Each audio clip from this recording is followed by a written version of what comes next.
ভাইয়া আপনি মুসলমান, মুসলমান এমন মিথ্যা কথা বলেন। ভাইয়া আপনি মুসলমান, একজন মুসলমান এভাবে এতদিন সুদ খায় না, এটা ঠিক না। আপনি একজন মুসলমান, কথায় কথায় গালি দেওয়া আপনার জন্য মানায় না। আপনি একজন মুসলমান, আপনি দিবানিশি বিড়ি সিগারেট খাইতে পারেন না। আপনি একজন মুসলমান, আপনি দাড়ি কাটতে পারেন না। আপনার গায়ে লাগুক আর ফিটে লাগুক, ওনার প্রেস্টিজে লাগুক আর যেখানে লাগুক, ওনাকে এটা বলতে হবে। এটা আপনার দায়িত্ব, এটা আমাদের জিম্মাদার। যে হুজুর আপনার বিষয়ে আপনি দেখেন, আপনি আমার বিষয়ে নাক গলাবেন না। না, আমার দায়িত্ব, আমি নাক গলাবো। আপনি মুসলমান, আমিও মুসলমান, আমি আপনাকে কল্যাণ চাই। এটা আমার ইমানের দাবি, এটা আমার আল্লাহর পক্ষ থেকে আমার জিম্মাদার। আপনি প্রত্যাখ্যান করেন, অসুবিধা নেই, আমি বলে যাবো। আমার সাধ্য দিয়ে আমি বলতাম, সাধ্য দিয়ে বলবো। এই জন্য কোনো বাবা এক সেকেন্ডের জন্য তার স্ত্রী সন্তানকে আল্লাহর কথার থেকে বলা বন্ধ করার কোনো অনুমতি নেই। 30 বছর নামাজ পড়ে না, আপনি তবুও বলতে হবে। 30 লক্ষ বার বলার পরেও আপনার বিবি বাচ্চা শোনে না, আপনাকে তবুও বলতে হবে। এটা আপনার জিম্মাদারি। আপনাকে এখান থেকে কখনোই মৃত্যুর মালাকুল মউতের জান কবজ পর্যন্ত আপনাকে কোনো রুখসত দেয় না, ছুটি দেয় নাই। আপনি ছুটি নিচ্ছেন কেন?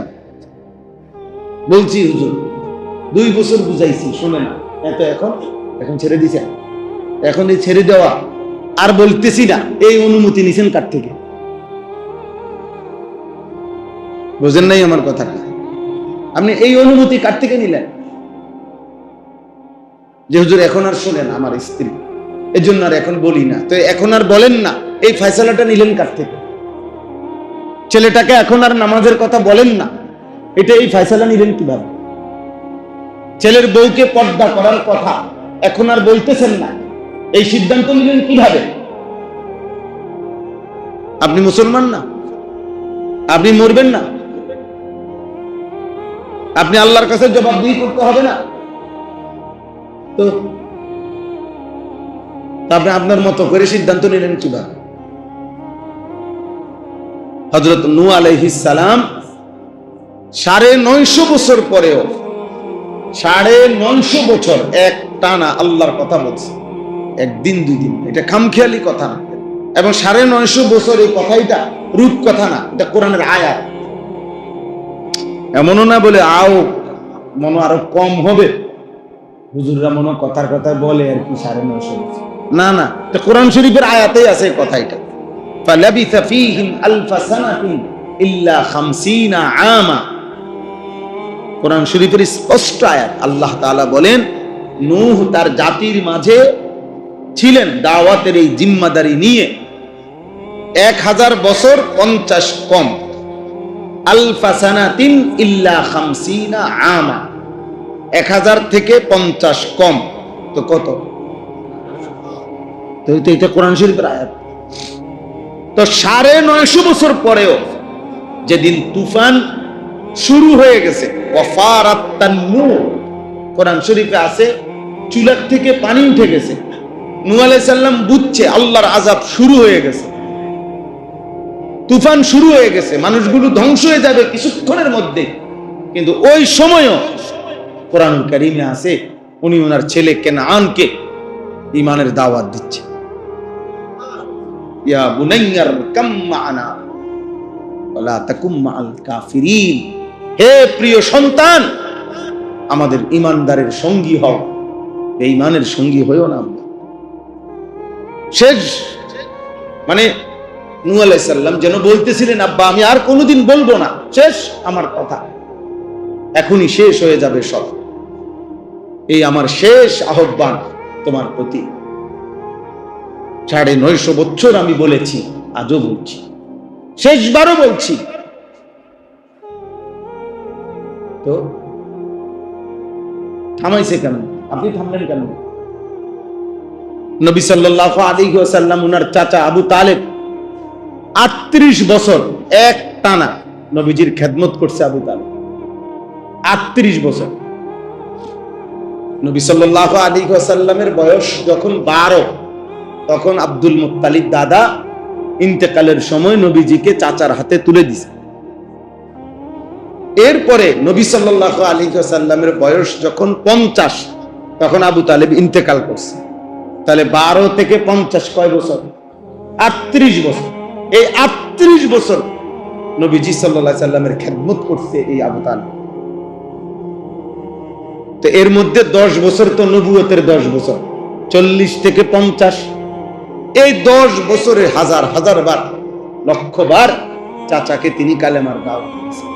কিন্তু এরপরেও বুখারীর ইবারত, বুখারী শরীফের ইবারত যে রাসূলুল্লাহ সাল্লাল্লাহু আলাইহি সাল্লামের চাচা আবু তালেব লাম্মা হাদারাতিল ওয়াফাত, মৃত্যুর সময় যখন হয়েছে, ওই মৃত্যুর নিঃশ্বাস, শেষ নিঃশ্বাসের পূর্ব মুহূর্ত, ফালাম ইয়াজাল রাসূলুল্লাহ সাল্লাল্লাহু আলাইহি ওয়াসাল্লাম ইয়ারিজুহা আলাই, এই ইবারত হলো হাদিসের যে নবীজি তখনও বারবার, ফালাম ইয়াজাল এই শব্দের অর্থ হচ্ছে বারংবার, নবীজি বারবার এই মুহূর্ত তার কাছে চোখের পানি ফেলতে ফেলতে কালেমা পেশ করতেছিলেন, কালেমার দাওয়াত দিচ্ছিলেন, বলতেছিলেন কুল লা ইলাহা ইল্লাল্লাহ কালিমাতান আশহাদু বিক লাকা বিহা ইনদা। চাচা বলেন একবারের জন্য কালেমা পড়েন, একবার বলে ফেলেন, আমি কিয়ামতের দিন আপনার জন্য সাক্ষ্য দেব। তাহলে ছেড়ে দিছে কোন দিন? বলেন না, ছেড়ে দিছে কোন দিন? তো আপনার ছেলে যে নামাজ পড়ে না, বলেন না ভদ্রলোক চাচা, আপনি তো ভদ্রলোক, ভদ্রলোক আঙ্কেল, কথা বলেন। আপনার 365 দিনে একদিনও আপনার ছেলে, আপনার কলিজার টুকরা সন্তান জাহান্নামের জন্য নিজেকে রেডি করছে প্রতি ঘন্টা, 365 দিনে খোদার এক বছরে একদিনও ফজরের নামাজ পড়লো না, এমন নিকৃষ্ট হায়ওয়ান মুসলমানের ঘরে ঘুমায় কেমনে? তুমি বাপ বাচ্চা রয়েছে কেমনে পৃথিবীতে?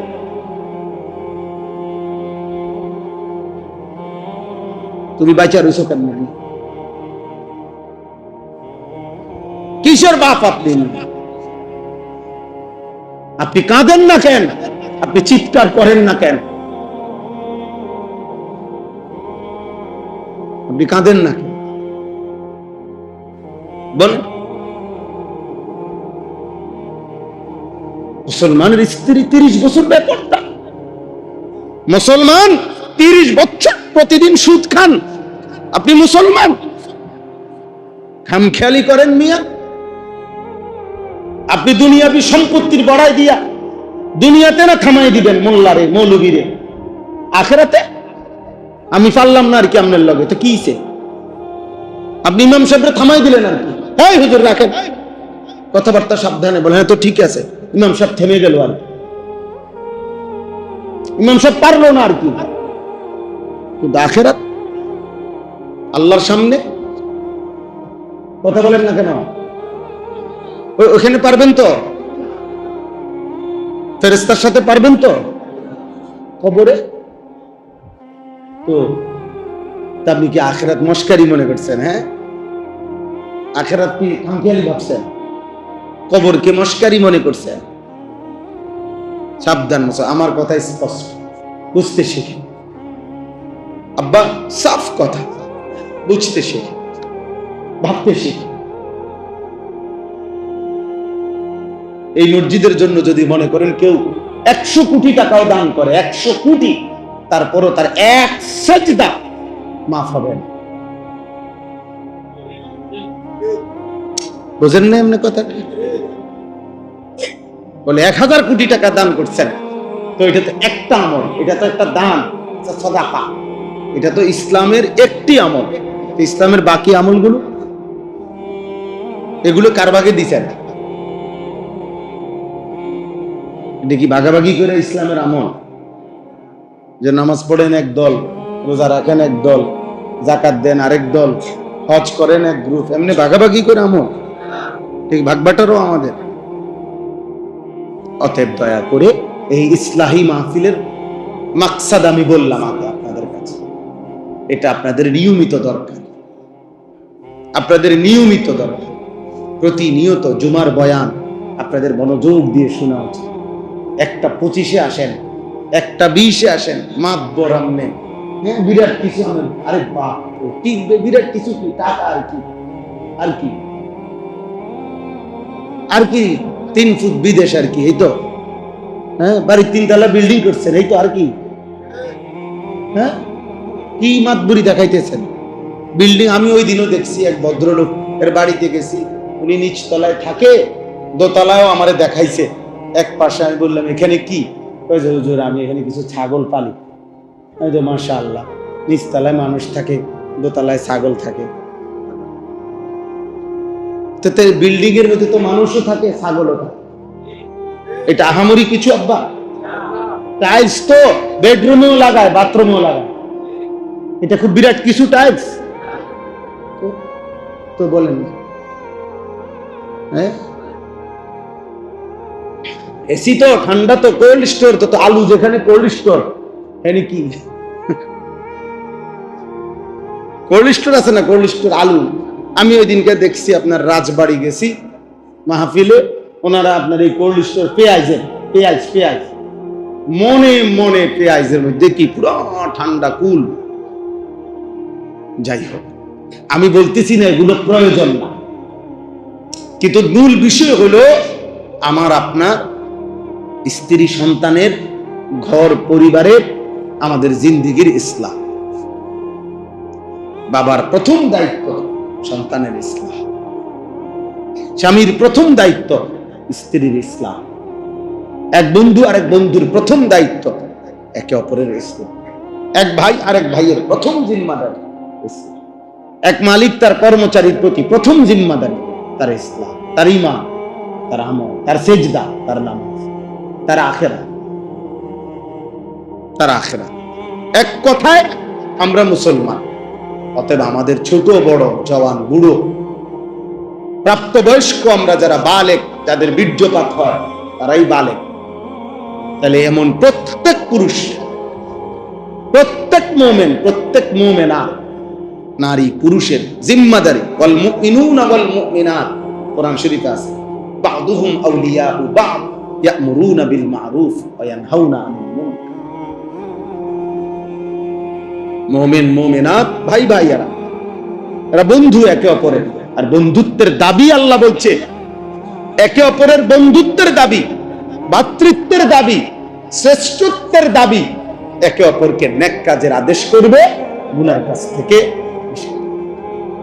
তাহলে ভাতৃত্বের দাবিও এটা, বন্ধুত্বের দাবিও এটা, শ্রেষ্ঠত্বের দাবিও কি? খায়রুল উম্মাত। এই কারণে একে অপরের ভাই, এই কারণে একে অপরের বন্ধু, এই কারণে নেক কাজের আদেশ আপনাকে বলতেই হবে, আপনাকে বলতেই হবে, আপনাকে বলতেই হবে, আপনাকে চেষ্টা অব্যাহত রাখতেই হবে। পৃথিবীর সব কাজে বিরতি দিতে পারেন, কিন্তু আখিরাতের বিষয়ে বিরতি নেই। মুমিনের কোনো ছুটি হয় না, কর্মস্থলের ছুটি হয়, ব্যাংকে ছুটি হয়, শিক্ষা প্রতিষ্ঠানে ছুটি হয়, কলেজে ছুটি হয়, দুনিয়ার সব কর্মস্থলে ছুটি হয়, কিন্তু মুমিনের ছুটি হয়। ইমানদারের কোনো ছুটি নাই। ইমানদারের কি নাই? আল্লাহকে ভুলে যাওয়ার অনুমতি কোন দিন? নামাজ বাদ দেওয়ার অনুমতি কোন দিন? জিকির না করার অনুমতি কোন দিন? ছুটি কখন? ছুটি নেই। আমাদের একজন বড় বুজুর্গ ছিলেন, হযরত মাওলানা জুলফিকার আহমদ নকশবন্দি রাহমাতুল্লাহ আলাইহি। অল্প কিছুদিন হয় হযরত ইন্তেকাল করেছেন। অনেক বড় বুজুর্গ ছিলেন। মালয়েশিয়ায় হযরতের আলমী খানকা ছিল, পাকিস্তানের হযরত তিনি। তো তিনি বলতেন সব সময়, মুমিনের দুনিয়া মেহনত, মুমিনের কবর খানিকের বিশ্রাম, মুমিনের কবর জান্নাত অনন্তকালের আরাম। মেহনত করবে দুনিয়াতে, সামান্য পরিমাণ বিশ্রাম করবে কবরে, অনন্তকালের আরাম করবে জান্নাত। হিসাব, 3 হিসাব। মেহনত করবেন কোথায়? বিশ্রাম করবেন কোথায়? আরাম করবেন কোথায়? আল্লাহ আমাদেরকে তৌফিক দান। চলেন তো এই জন্য আমি প্রথম সংক্ষিপ্ত আকারে আপনাদের কাছে এটা বল, সুযোগ থাকলে আপনারা 2 মাস পরে হোক 3 মাস পরে হোক মসজিদ কমিটির ওয়ালারা মুরব্বীরা আপনারা ইন্তজাম করেন, মাঝে মাঝে মাসিক মসজিদে ওলামায়ে কেরামকে দাওয়াত দিয়ে ওলামায়ে কেরামের সান্নিধ্য নিয়ে আপনারা ইসলাহি মজলিস করেন। 3 মাসে করেন একবার, 4 মাসে করেন একবার, মাঝে মাঝে। এটাও গুরুত্বপূর্ণ। মসজিদ কমিটি সহ আপনাদের জিম্মাদার মনে রাখবেন। 1 নম্বর, আমার কথায় রাগ হইয়েন না, প্রত্যেকের জিম্মাদার আপনাদের নিজেদের সূরা কেরাত দোয়া কালাম ওযু নামাজ শুদ্ধ কিনা এটা নিশ্চিত করা আপনাদের জিম্মাদার, এটা মনে রাখবেন। 2 নম্বর হলো মসজিদে কিভাবে মুসল্লি বাড়তে পারে, বিশেষ করে ফজরের নামাজের মুসল্লি, বিশেষ করে ফজরের নামাজের মুসল্লি প্রত্যেক মসজিদ কমিটি, ইমাম, খতিব, মুয়াজ্জিন, খাদেম এবং মসজিদওয়ালারা মসজিদ সংশ্লিষ্টদের এই নিয়ে বিশেষ মাশওয়ারা করা, পরামর্শ করা, মিটিং করা, উদ্যোগ নেওয়া জরুরি। আপনারা উদ্যোগ নিয়ে যদি এত বড় মসজিদ হয়, আপনারা উদ্যোগ নিলে যদি 1 কোটি টাকার কাজ হয়, আপনারা উদ্যোগ নিলে যদি 3 কোটি টাকার কাজ হয়, পুরান মসজিদ ভাঙ্গা যদি মানুষের প্রচেষ্টায় যদি নতুন মসজিদ হইতে পারে, তাহলে এই মানুষদের প্রচেষ্টায়, ফিকিরে, চেষ্টায়, আন্তরিকতা ফজরের মুসল্লিও বাড়তে পারে। ওই ফিকির করি, বলেন ওই ফিকির করি, বলেন তাহলে ওইটা এটার সাথে মিলাম। আমি অনুরোধ করলাম রাসূলুল্লাহ সাল্লাল্লাহু আলাইহি ওয়াসাল্লাম হযরত উবাই ইবনে কাব রাদিয়াল্লাহু তাআলা আনহু তিনি বর্ণনা, নবীজি সাল্লাল্লাহু আলাইহি ওয়াসাল্লাম মাঝে মাঝেই ফজরের নামাজ পড়ে তিনি ইমানদারদের খবর নিতেন। মানে এক কথায় সংক্ষেপ হলো যে নবীজি হাজিরা ডাকের মতো জিজ্ঞেস করতেন, অমুক কি এসেছে মসজিদে? তো সাহাবায়ে কেরাম একদিন বললেন যে না, অমুক না। নবীজি বললেন, হযরত উবাই ইবনে কাব বলেন, নবীজি বললেন, শোনো, নিশ্চয়ই ফজর এবং এশা এই 2 নামাজ মুনাফিকদের জন্য আদায় করা কঠিন। এর দ্বারা কি বলতে চাইছেন? যে 2 জনের খবর নিছেন, নিয়ে বলছে ওনারা নাই ফজরের নামাজে, এর পর এই কথাটা বলে ওনাদেরকে কি বুঝাইতে চাইছেন? কথা বলেন না তো। হযরত আব্দুল্লাহ ইবনে ওমর রাদিয়াল্লাহু তাআলা আনহুমা, স্পষ্ট হাদিস, ওমর রাদিয়াল্লাহু তাআলা আনহুর সন্তান আব্দুল্লাহ ইবনে ওমর বিখ্যাত সাহাবী।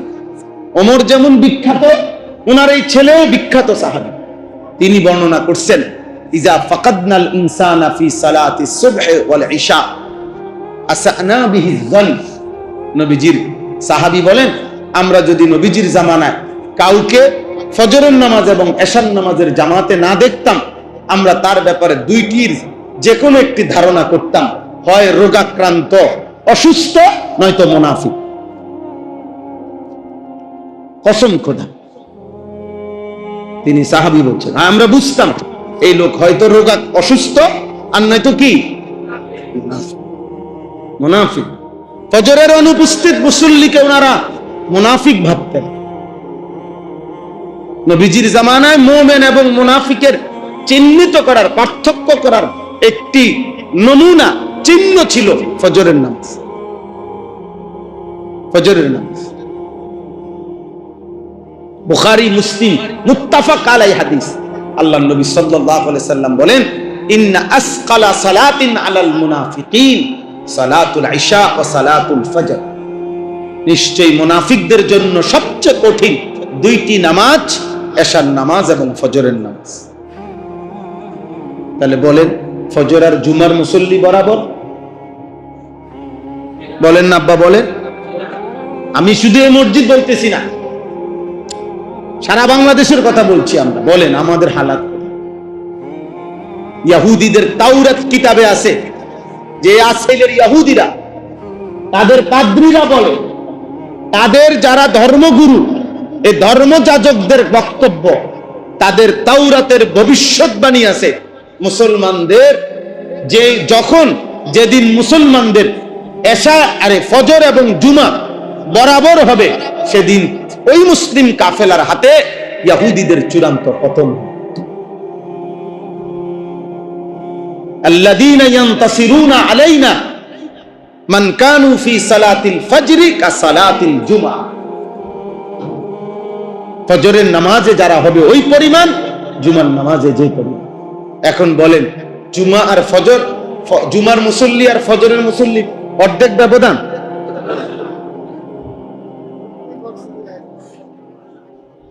তাহলে বলেন চাচা, বলেন, ফিকির করেন। আমরা ফিকির করি। আলহামদুলিল্লাহ, অনেক সুন্দর মসজিদ, অনেক সুন্দর মসজিদ, অনেক সুন্দর মসজিদ। আমি অনুরোধ করলাম, ফিকির করেন।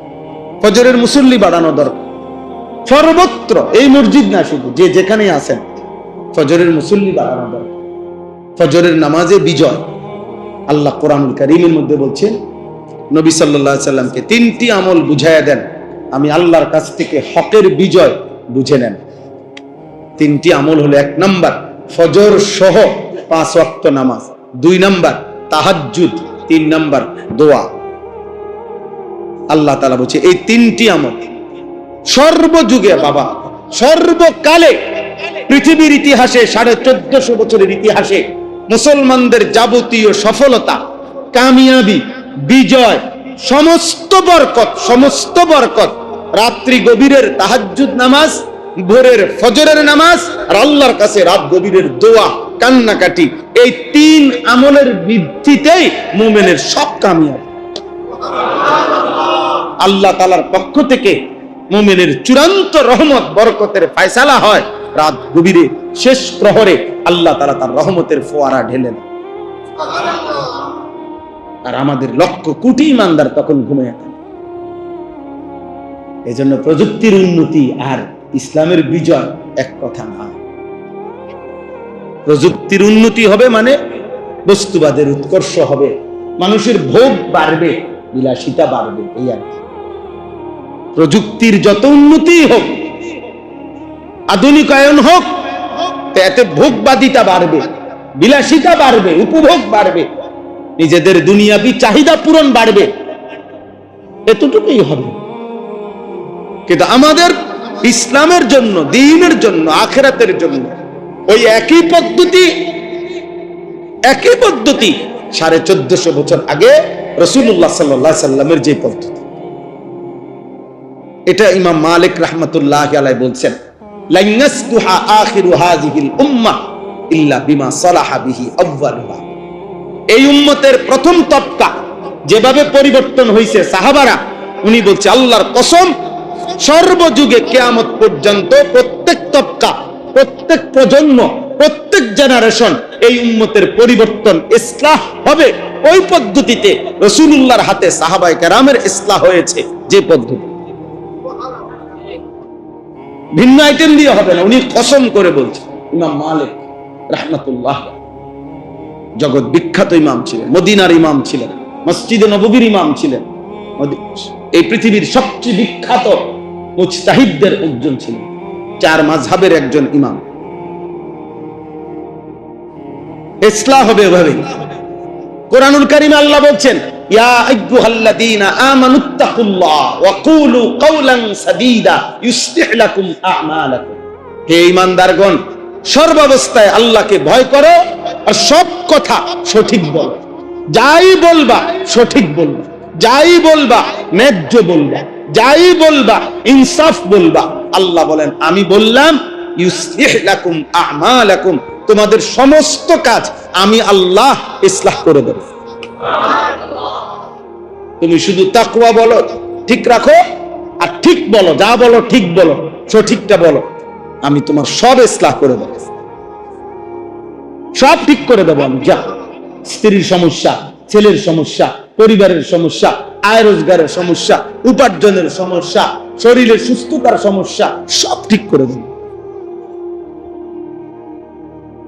তাহলে আমাদের কোরআনুল কারীম আল্লাহ স্পষ্ট বলছেন, ওয়া ইয়াত্তাকিল্লাহ ইয়াজআল লাহু মাখরাজা ওয়া ইয়ারযুকহু মিন হাইসু লা ইয়াহতাসিব। তুমি তাকওয়া অবলম্বন করো, আমি তোমার হিসাব ছাড়া তোমার ধারণার চাইতে বাহিরে আমি তোমাকে রিজিক দেব। হালাল রিজিক পাইতে গেলে গুনাহ ছাড়তে হবে। হ্যাঁ, আমনে সুদে বসে কিস্তিতে লোনে পত্তনে সব মিলাইয়া নিল তো ঠিক আছে, সেটা তো আর টেনশনের কি আছে, এটা তো হইতেই পারে। যার কাছে কোনো হালাল হারাম নাই তার নিয়ে তার টেনশন কি? আমনের নিয়ে তোর চিন্তা, যার কাছে পায়খানা বিরানি বরাবর তারে তার টেনশন কি? ওনার লাগে তার টেনশনের কি আছে? টেনশন তো হলো ইমানদারের জন্য, যাকে প্রতি কদম কদম ভাবতে হয় হালাল না হারাম, জায়েজ না না জায়েজ, পাক না নাফা, অনুমতি না নিষেধ, আদেশ না নিষেধ, সুন্নাত না বিদআত, ঈমান না কুফর। ঝামেলা টেনশন তো তারে না, যার কাছে সব বরাবর, যে নিজের বউও দেখে রাস্তার মহিলাও দেখে, তার জন্য আর কি? তার সমস্যা কি? অর্থাৎ কোনো হালাল হারাম নাই, পাক না পাক না। আল্লাহ আমাদেরকে বুঝ দান করেন। এই জন্য আমরাও দিল থেকে দোয়া করি, আপনারা প্রত্যেকে চেষ্টা করবেন, আমি আপনি, নিজের স্ত্রী সন্তান, নিজের পরিবার, আমার আব্বা, আমি আবারও বলি, আমাদের জীবনের এটা ডিউটি। মাথা নুয়াইলে, পাশ কাইটা গেলে, অথবা অবুঝের ভান করলে মৃত্যু কিন্তু আপনি থামাইতে পারতেন না, আখিরাত থামাইতে। এখানে চালাকি করে নেন, আপনি মনে করলেন আর এই যে বুঝি নাই, হ্যাঁ ভাবি নাই, আচ্ছা তো না বলুক না, হুজুররা তো বলবেই, সব কি আর শূন্য পারা যাবে না। ফাজলামি করে, বুঝলেন না? উনি মস্কারি করে আমার সাথে, আপনি মস্কারি করেন কিন্তু আপনার হিসাব কি আমি নেবুন? তো তাহলে আমার আমনে ফিনিশিং দিয়ে লেগে চলবো, ইমাম আর মুসল্লি মিল্লা গেলেই জান্নাত। কথা বলেন না কেন?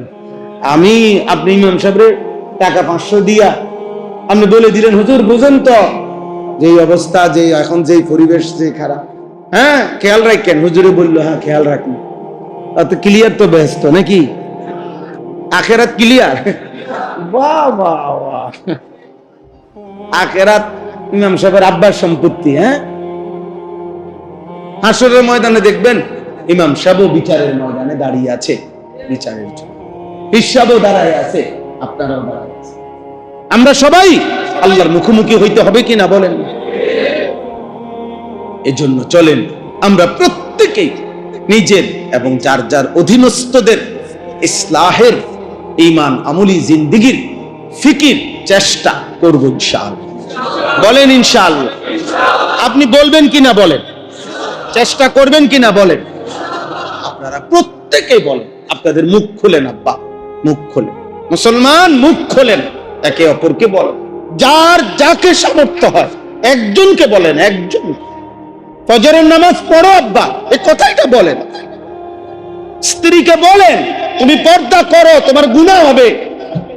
ছেলেকে বলেন বাপ ওঠো, মুসলমানের বাচ্চা ওঠো, জাহান্নাম থেকে বাঁচো আব্বা।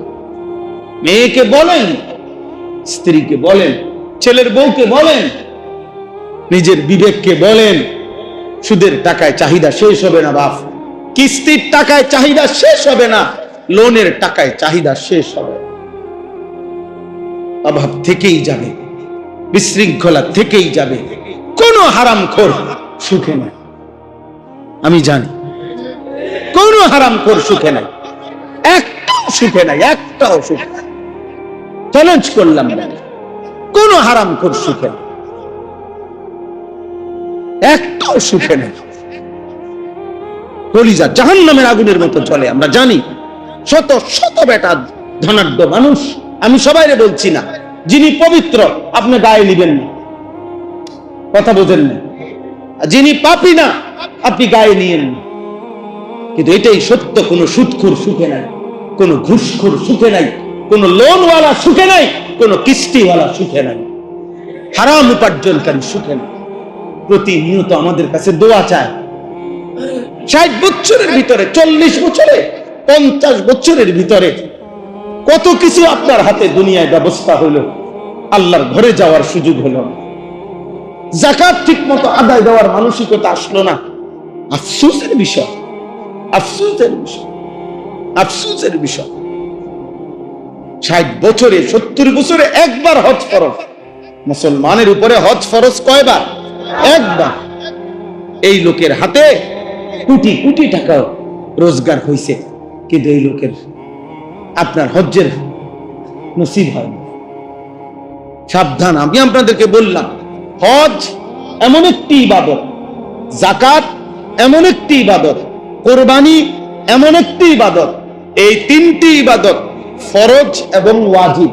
এই তিনটি ইবাদতের জন্য আপনার মন চাচ্ছে না, এর ভিত্তিতে হজ ফরজ হয় না, এর ভিত্তিতে যাকাত ফরজ হয় না, এর ভিত্তিতে কোরবানি ওয়াজিব হয় না। শরীয়তের নির্দিষ্ট পরিমাণ সম্পদের হিসাব যার কাছে আছে, আপনার মন চাইলেও ফরজ, মন না চাইলেও ফরজ। বুঝেন নাই আমার কথাটা? শরীয়ত নির্ধারিত সম্পত্তি আপনার কাছে আছে, অতএব আপনার ইচ্ছা হইলেও হজ ফরজ, আপনার ইচ্ছা না হইলেও হজ ফরজ। আপনি রিটার্ন করলেও ফরজ, রিটার্ন না করলেও ফরজ। আপনার পুত বিদেশ পাঠাইলেও ফরজ, না পাঠাইলেও ফরজ। আপনার মেয়ে বিয়ে দেওয়া বাকি থাকলেও ফরজ, বিয়ে দিয়ে সারলেও ফরজ। বিল্ডিং করা বাকি থাকলেও ফরজ, বিল্ডিং করা বাকি না থাকলেও ফরজ। এর সাথে হজ্জের মাসআলার ন্যূনতম যাররা পরিমাণ কোনো সম্পর্ক নাই, কোনো সম্পর্ক। বিল্ডিং এর সাথে হজ্জের কিছু নেই, ছেলের বিদেশের সাথে হজ্জের কিছু নেই, মেয়ের বিয়ের সাথে হজ্জের কিছু নেই, কোনো বিষয় নেই। এটা ধোঁকা। যদি কেউ বলে, যদি কেউ ভাবে এখনো ছেলে বিদেশ পাঠাইতে পারি নাই, মানে রোজগার করাইতে পারি নাই, মেয়ে বিয়ে দিয়ে সারি নাই, এখনো কদুর ঘর দুয়ার করতে পারি নাই, এত সকাল পীর হজ, এই কথা যে আপনাকে বলছে, অথবা আপনি যার মাধ্যমে এটা বুঝছেন, যে আপনাকে এটা বুঝাইছে, ও শয়তান, শয়তান, শয়তান।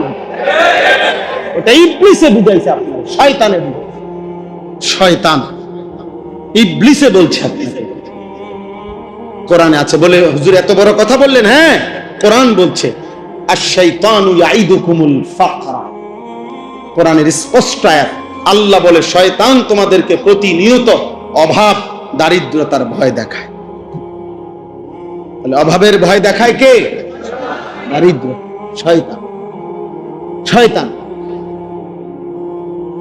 বলেন, আমি একটা মাসালা বলি, একজন মুসলমানের উপরে, একজন মুসলমান, ওনার মনে করেন এই বসত বাড়িটা আছে, মানে এটা উনি থাকে, বসত ভিটা, বুঝেন তো না?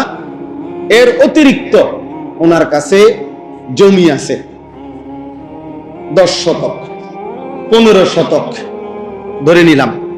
এই ক্ষেতের জমি হোক, যে জমি হোক, বাজারের ভিটি হোক, ক্ষেতের জমি হোক, ফসলের জমি হোক, এমনি আছে ওনার।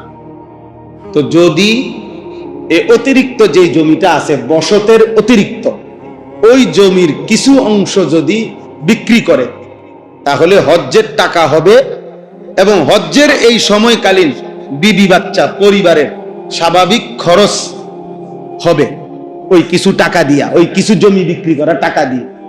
আর বাকি যেটুকু জমি আছে, এটুকু জমি দিয়েই সে ইচ্ছে করলে যদি হজের থেকে আসে, তো স্বাভাবিক সংসার চালাইতে পারবে ওই বাকি জমিটা দিয়ে। এই লোকের আর কিছু নাই, ব্যবসাও নাই, দোকানও নাই, চাকরিও নাই, ফুত বিদেশও নাই, আলাদা কোনো আর রোজগার নাই। আছে কি?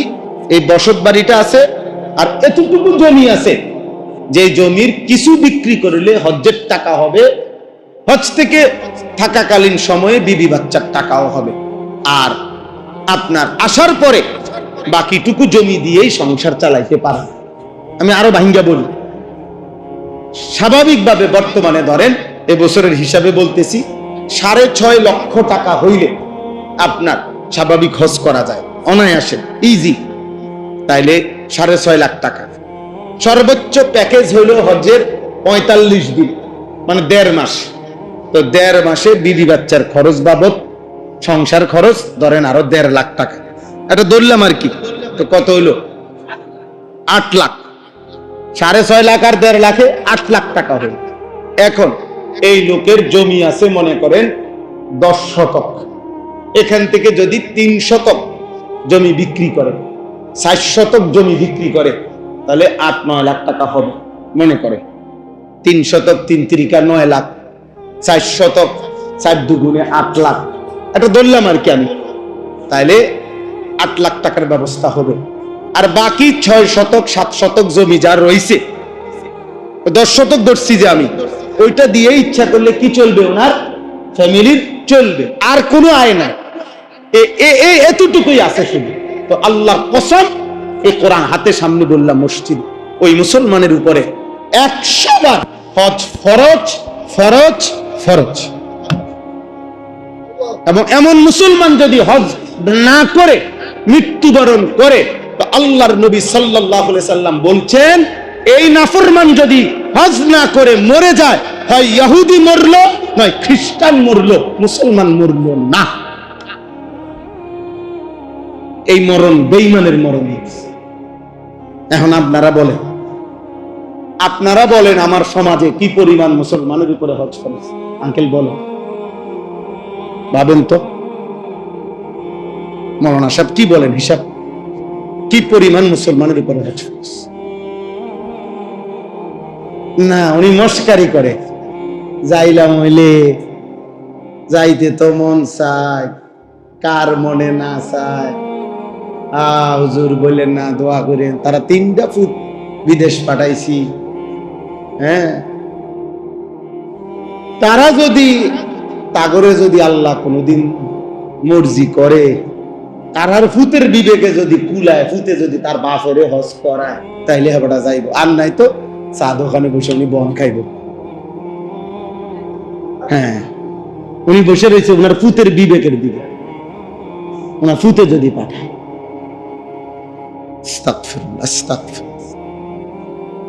অথচ শুধু 10 শতক জমি, অসংখ্য মুসলমানের শুধু 10 শতক জমি।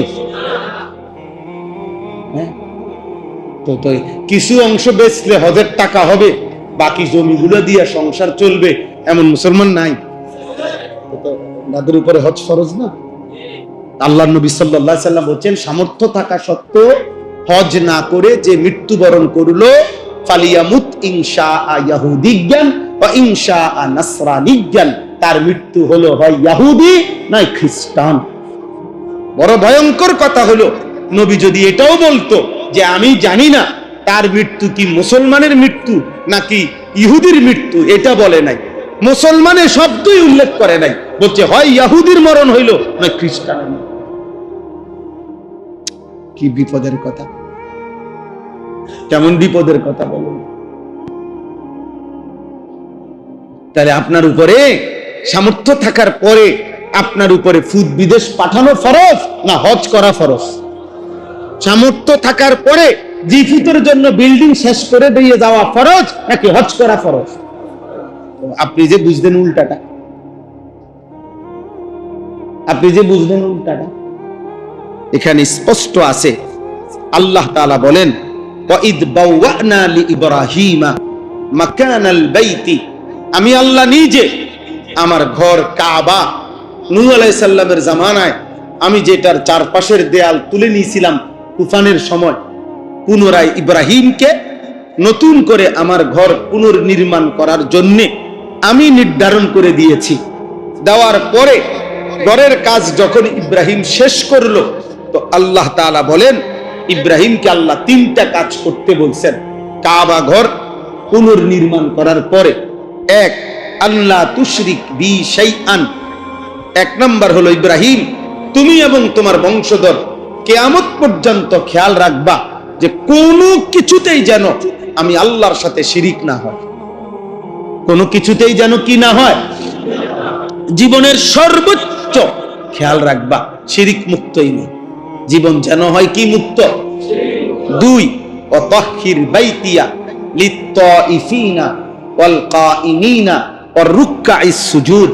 আল্লাহ তাআলা বলেন ইব্রাহিম দ্বিতীয় আদেশ হলো তোমার প্রতি, আমার ঘর কাবা মসজিদে হারাম, তুমি আমার ঘর, আমার বান্দারা আসবে এখানে 3 উদ্দেশ্যে আসবে। কেউ চারিদিকে তাওয়াফ করবে, কেউ এখানে রাত্র কাটাবে, দিন কাটাবে, লম্বা সময় থাকবে, কেউ রুকু সেজদা করবে, নামাজ আদায় করবে। তো আমার তাওয়াফকারী বান্দাদের জন্য, অবস্থানকারী বান্দাদের জন্য এবং আমার নামাজি বান্দাদের জন্য সর্বদাই এই ঘর তুমি পবিত্র রেখো। এই ঘর কি রেখো? মসজিদের আদাব, এটা আল্লাহর ঘরের আদাব। একবার সর্বোচ্চ পরিষ্কার থাকে, পরিষ্কার থাকে। মসজিদের পরিচ্ছন্নতার জর্রা পরিমাণ কাজও যদি আপনি করেন, আপনার দ্বারা হয়, খোদার কসম এটা সেই কাজ যা নবী সাল্লাল্লাহু আলাইহি ওয়াসাল্লাম, আরে আল্লাহ তাআলা ইব্রাহিমের মতো নবীকে বলছেন, ওয়াতাহহির, তুমি আমার ঘরকে পবিত্র রেখো। ইব্রাহিমের মতো নবী, আর ওনার আমরা নবীদের সমকক্ষ যাররা পরিমাণ আমাদের কোনো মর্যাদা আছে? অতএব এটা খেয়াল রাখ। মসজিদের দান, আরে জুতার যে বাক্সটা, এই বাক্সর ভিতরে যে বালু জমে, এই বালুর একটা কণা আপনাদের হাজার কোটি টাকার বাড়িওয়ালা, বিল্ডিংওয়ালার হাজারো প্রাসাদ, রাজপ্রাসাদের চাইতে ওই বালুর দাম বেশি। এটা মালিকের ঘর। এটা কার ঘর? আল্লাহর ঘর। আল্লাহর ঘরের সাথে লাগতে পারা, আল্লাহর ঘরের সাথে জিন্দেগি মিশায় রাখা, এটাই দাম। এখানে স্বাভাবিক কোনো অতিরিক্ত মাধ্যম, আমার আবারও বলছি, ইমাম সাহেব, খতিব সাহেব, মুয়াজ্জিন সাহেব, খাদেম সাহেব, কমিটি, সাধারণ মুসল্লি, কারোই এখানে অহংকারের কিছু নাই। সব আমরা মালিকের ঘরের খাদেম। সব আমরা কার ঘরের খাদেম? যে যা করতে পারি মালিকের ঘরের খেদমত বেশি, তো তারই তত নেই। হাদিসে কথা স্পষ্ট আছে। আমার কাছে কিতাব আছে, উর্দু কিতাব, মুফতি শফি রহমতুল্লাহ আলাইহির লিখিত আদাবুল মাসাজিদ কিতাব আছে, মসজিদের আদাব। ওই কিতাবের মধ্যে আছে স্পষ্ট, নবী সাল্লাল্লাহু আলাইহি সাল্লাম খেজুরের কাঁচা ডাল আল্লাহর নবী সাল্লাল্লাহু আলাইহি সাল্লাম নিজ হাত মোবারক দিয়ে মসজিদ ঝাড়ু দিয়েছেন। নবী সাল্লাল্লাহু আলাইহি সাল্লাম নিজে কি ঝাড়ু দিয়েছেন? তো আমি যদি মসজিদের একটা সামান্যতম পরিচ্ছন্নতার কিছু করি, এটা অপমান। কথা বলেন, এটা অপমান? এটা ইজ্জত, এটা সম্মান। আমি আমার মালিকের ঘরের খেদমত করছি, আমি যার গোলাম, আমার সেই মালিকের খেদমত করছি। এটা অনেক বড় দান, অনেক বড় দান। আল্লাহ তাআলা আপনাদেরকে মসজিদের খেদমত করার তৌফিক দান করেন। 3 নাম্বার, ওয়াআযিন ফিন নাস বিল হজ। এই তৃতীয় নাম্বার হলো, আল্লাহ তাআলা বললেন, হে ইব্রাহিম, তুমি আমার এই ঘরকে কেন্দ্র করে আমার সমস্ত বান্দা, পৃথিবীর সমস্ত মানুষকে হজ্জের এলান করো। হজ্জের কি করো? ঘোষণা করো, হজ্জের দিকে ডাকো। ইব্রাহিম আলাইহিস সালাম বললেন, কাইফা উনাদি সাউতি, আয় আল্লাহ, ডাক তো দেব আমি, ঠিক আছে, কিন্তু আমার এই সামান্য আওয়াজ দিয়ে আমি সারা পৃথিবীর মানুষকে পৌঁছাবো কেন? আমি একজন ডাক দিলে কদ্দুরি আর জোরে ডাক দেব, হ্যাঁ, এখন আমি সবার কাছে পৌঁছাবো কেন? আপনি তো বলছেন ফিন্নাস, সমস্ত মানুষের, এখন সমস্ত মানুষের কাছে আমি আওয়াজ পৌঁছাবো কেন? সুবহানাল্লাহ। নবী সাল্লাল্লাহু আলাইহি সাল্লাম বলেন, আল্লাহ তাআলা বলছে, ইব্রাহিম নাদি ওয়া আলাইয়াল বালাগ, ডাক দাও তুমি, পৌঁছাবো আমি। আযিন ওয়া আলাইয়াল বালাগ, তুমি আযান দাও, আমি পৌঁছাবো। আমি এইজন্য মসজিদের যারা মুয়াজ্জিন, তারা সব সময় মনে রাখবেন, মসজিদে যারা আযান দেয়, এটা মনে রাখতে হবে, 1 নাম্বার হলো আযান, এটা এইসা দামি আমল, এত বড় শ্রেষ্ঠতম আমল যে খোদ আল্লাহ নবীকে বলছে, ওয়াআযিন, আপনি আযান দেন। দ্বিতীয় কথা হলো, কিতাবের মধ্যে আছে, আল্লাহর পথে কাউকে যে ডাকে, দাওয়াত ইলাল্লাহ, দাওয়াত তাবলীগ, মানুষকে যে আল্লাহর দিকে ডাকে, এই ডাকার মধ্যে সর্বশ্রেষ্ঠ দাওয়াত, পৃথিবীর সমস্ত বক্তা, খতিব, ইমাম, দাঈ, সকলের সকল ডাকের চাইতে সর্বশ্রেষ্ঠ দাওয়াত হলো পূর্ণাঙ্গ আযান। আযানের চাইতে দামি কোন দাওয়াত। প্রমাণ কি? মানে এটার দলিল কি? দলিল হলো এই আযানের পরের দোয়া। আপনি এটা পড়লেই আপনি বুঝবেন, এটা নবীজি নিজে বলছেন, এটা আল্লাহুম্মা রাব্বা হাদিহি দাওয়াতি তাম্মাহ। এই শব্দের অর্থ হলো, আল্লাহ, এই নবী নিজে প্রত্যেক আযানের পরে বলতেন যে আল্লাহ, এই আযান হচ্ছে পরিপূর্ণ দাওয়াত। হাযিহি দাওয়াতি তাম্মা, এটা পূর্ণাঙ্গ দাওয়াত। পৃথিবী বিখ্যাত বুজুর্গ করাচি হযরত কুতবে আলম আরিফ বিল্লাহ হযরত মাওলানা শাহ হাকিম মোহাম্মদ আখতার রাহমাতুল্লাহ আলাইহি বড় মাফের একজন খলিফা, আমাদের খুলনার হযরত মাওলানা মুফতি নুরুল আমিন সাহেব, আমি হযরতের জবান থেকে এটা শুনছি।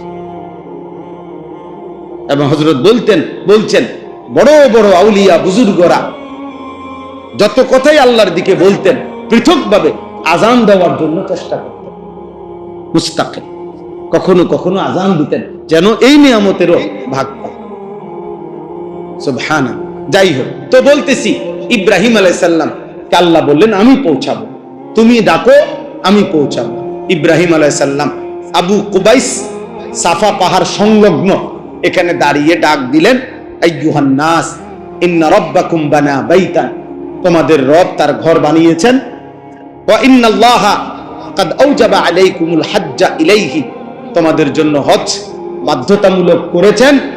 ফাআজিবু রাব্বাকুম, তোমরা তোমাদের রবের ডাকে সাড়া দাও।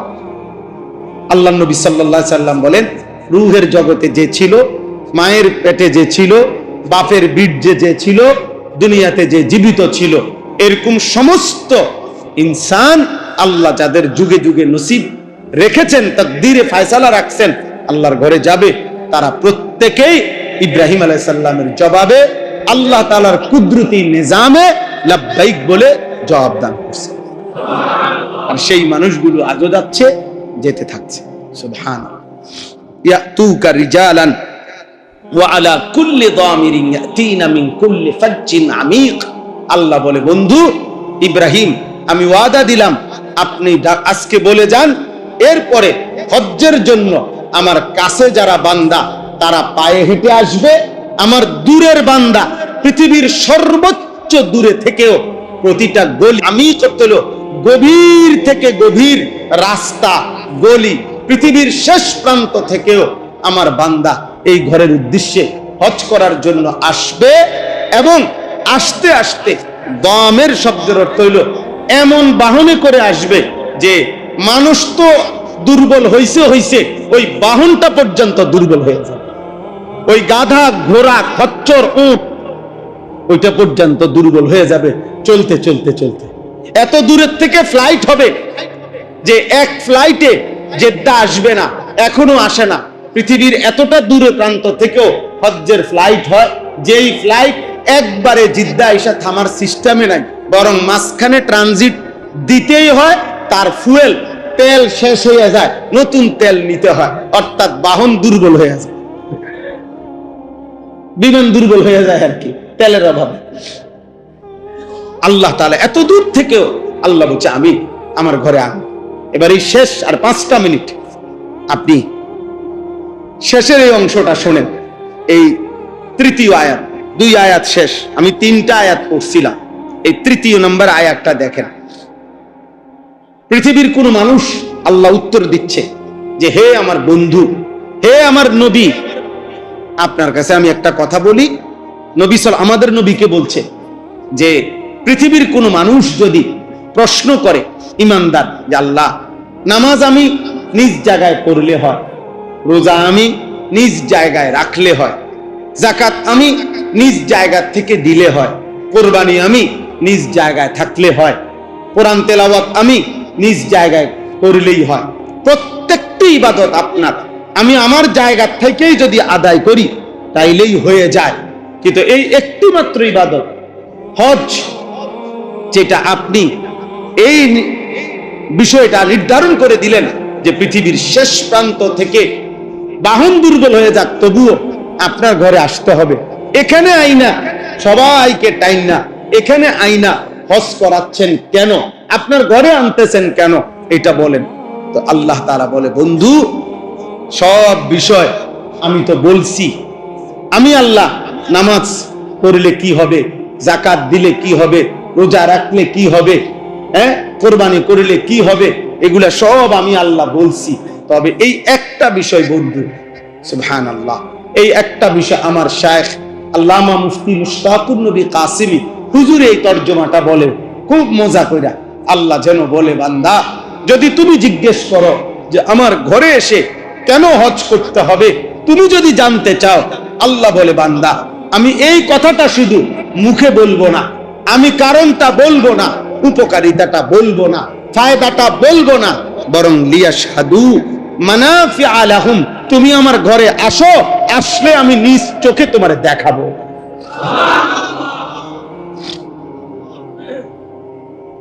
দেখাবো, বলবো না, সব আবেগ বলা যায় না। আইসা দেখো, লিয়াশহাদু, সে যেন এসে দেখে, মানাফিআ লাহুম, তার ফায়দাটা কি, কল্যাণটা কি। তুমি আসো বান্দা, আমি আসলেই দেখাবো কাবায় আসলে কেমন হয়। বান্দা যদি বলে আল্লাহ কাবা দেখতে কেমন, আল্লাহ যেন বলে এসেই দেখো। হাজরে আসওয়াদ দেখতে কেমন, আল্লাহ বলে আসো না বান্দা, এসেই দেখো। কাবার চারদিকে ঘুরতে কেমন লাগে, আল্লাহ বলে বান্দা আও না, আইসেই দেখো, আইসেই দেখো। সাফা মারওয়ায় ঘুরতে কেমন, আল্লাহ বলে এসেই দেখো। মিনায় রাত কাটাইতে কেমন, এসেই দেখো। আরাফাতে দিন ভোর রোনাজারি করলে হজ্জের দিন কেমন হয়, এসেই দেখো। মুজদালিফায় রাত কাটাইলে কেমন হয়, এসেই দেখো। পাথর মারলে কেমন হয়, এসেই দেখো, এসেই দেখো। আমি আসলেই দেখাবো, বলবো না। লিয়াশহাদু, এসেই দেখো। এই জন্য এক মুমিনের কলিজার স্বপ্ন এটা। এখানে পারিপার্শ্বিকতার এই দুনিয়া দেখাবার কিচ্ছু। মুমিনের স্বপ্ন, ইমানদারের স্বপ্ন, জওয়ান ভাই তোমাদেরও স্বপ্ন, বয়স্ক বাবা আপনাদেরও স্বপ্ন। মুমিনের কলিজার স্বপ্ন হবে কাবা, মুমিনের স্বপ্ন হবে মদিনা রওজা। আল্লাহ আমাদেরকে তৌফিক দান করে। আমরা প্রত্যেকে নিয়ত করি, বলেন ইনশাআল্লাহ। দিল থেকে নিয়ত করেন, আল্লাহর ঘরে যাব ইনশাআল্লাহ। আরে আব্বা কালো গিলাফ দেখে নাই, মালিকের ঘর দেখে নাই, মদিনার রওজা দেখে নাই, ওই চোখ কিছুই দেখে নাই।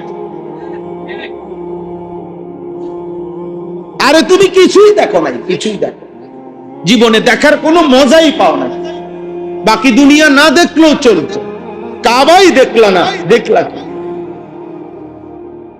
মদিনার রওজাই গেলা না, গেলা কি তাইলে? দেখলাই কি তাই? আল্লাহ আমাদেরকে তৌফিক দান করেন, আল্লাহ আমাদেরকে তৌফিক দান করেন। আল্লাহ আপনাদের প্রত্যেককে কবুল করে নেন। আল্লাহ তাআলা আমাদের সকলকে আল্লাহর ঘর জিয়ারত করার তৌফিক দান করেন। সবাই বিষয়টাকে আপনি শুধু অভাব দারিদ্রতা দেখাবেন না। আল্লাহর নবী সাল্লাল্লাহু আলাইহি ওয়াসাল্লাম এই শেষ হাদিসটার তরজমা বলছি, শেষ কথা। নবীজি বলছেন, তাবিউ বাইনাল হজ্জ ওয়াল উমরা, তোমরা হজ এবং উমরা বারবার করতে থাকো, বারবার করতে থাকো। নবী ওয়াদা দিবেন, ফা ইন্নাহুমা ইয়ানফিয়ানিল ফাকরা ওয়াদ-দুনুবা। আল্লাহর নবী বলেন, নিশ্চয়ই হজ এবং উমরা তোমাদের অভাব এবং গুনাহ এভাবে মিটিয়ে দেবে, মুছে দেবে, যেভাবে লোহা আগুনে পুড়াইয়া ঝংকার পরিষ্কার করে, স্বর্ণ আগুনে পুড়াইয়া খাদ পরিষ্কার করে, রৌপ্য আগুনে পুড়াইয়া খাদ যেমন পরিষ্কার করে, আল্লাহর নবী বলছে হজ এবং উমরা তোমাদের অভাব এবং গুনাহ এভাবে সাফ করে। তাহলে শয়তান তোমাকে অভাবের ভয় দেখাবে, আর আল্লাহর নবী তোমাকে হজ উমরার বিনিময়ে অভাব দূর হওয়ার সুসংবাদ। সুসংবাদ, মা আমআরা হাজ্জুন কাত্তু, নবী বলছে হাজী কখনো আল্লাহর ঘর জিয়ারত করে কখনোই দরিদ্র হয় না। এই পৃথিবীর কেউ বলে নাই যে ফুদ বিয়ে করাইয়া মারি খাইছে, বিদেশ পাঠাইয়া মারি খায়, ব্যবসা করে মারি খায়, বিল্ডিং করে মারি খায়। কিন্তু এই পৃথিবীর কেউ বলে নাই যে হুজুর টাকা পয়সা তো ছিল, কিন্তু এই হজটা কইরা আজ আমি ফতের ফকির।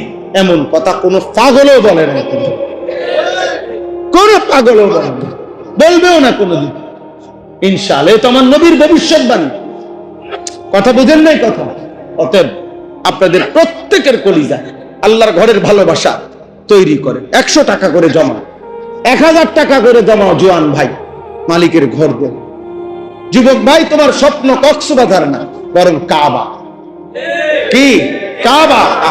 কক্সবাজার, রাঙ্গামাটি না, খাগড়াছড়ি, বান্দরবন না, মুমিনের স্বপ্ন মদিনা।